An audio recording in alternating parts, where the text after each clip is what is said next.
কথায় কথায় তর্ক করবা, স্বামীর বাড়ির লোকজনকে তুমি অসম্মান করে কথা বলবা, নিজের স্বামীকে তুমি জুতোর মালা গলায় দিবা, আবার তুমি স্বামীকে মানুষের কাছে খারাপ মন্তব্য খারাপ দোষারোপ করবা, শ্বশুরকে খারাপ ভাষায় কথা বলবা, শ্বশুর শাশুড়িকে তুমি অসম্মান করে কথা বলবা, নিজের বাবা ভাইয়ের ধন সম্পদের অহংকার করবা।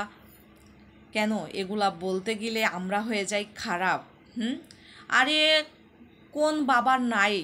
আর যে বাবা জন্ম দিতে পারছে সে বাবা সারাটা জীবন একটা মেয়েকে খাওয়াইতেও পারে, তবে কেন ভাই বিয়ে দেয় মেয়েদেরকে?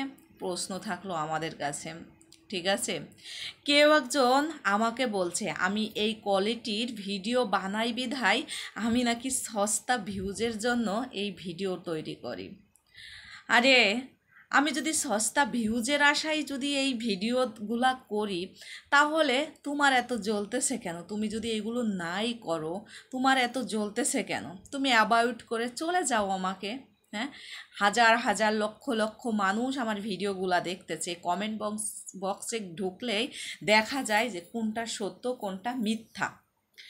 আমি যদি ডিভোর্স নিয়ে চলে আসতাম, আমার স্বামী সন্তান কিছুই না থাকতো, আমার সংসার বলতে কিছুই থাকতো না, আমার স্বামীর সাথে সারাক্ষণ ঝগড়া ঝাঁটা, তাহলে নয় আমাকে কেউ এরকম একটা কমেন্ট করতে পারতো বা বলতে পারতো যে নিজের সংসার তো টেকেই না, আবার অন্যের সংসার নিয়ে টানাটানি করতেছে। আরে ভাই, আমি তো আমার সংসার সুন্দর পরিবেশ মতন পরিপাটি করে সংসার করতেছি। আমার শ্বশুর শাশুড়ি আমার থাকা ছাড়া তো অজ্ঞান, আমার স্বামী তো চোখে হারায় আমি তো ভালো আছি। তো আমার চারিপাশে যে অবিচারগুলো হচ্ছে, একটা পুরুষকে অবিচার করা হচ্ছে, মুখে মুখে তর্ক, মারামারি, হানাহানি, মানে আরও অনেক কিছু যেগুলো মুখে বলা যায় না। এখানে আমি তো জাস্ট মুখে বলতেছি না, যে যদি কপিরাইট খাই, যেগুলো কীর্তি কাহিনী নাটক করতেছো, এগুলো আমরা বলতে গেলে সমস্যা।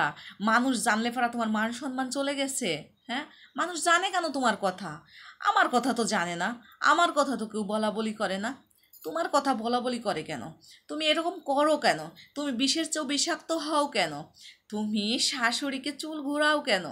ওই আমি তো ঘুরাই না, আমার চাচি তো ঘুরায় না, আমার বোন তো ঘুরায় না, আমার শাশুড়ি তো ঘুরায় না, আমার ননদ তো ঘুরায় না, তাদের কথা তো ওঠে না। তোমার কথা কি জন্য ওঠে? তুমি কি আমার শত্রু? তোমার কেন জ্বলে?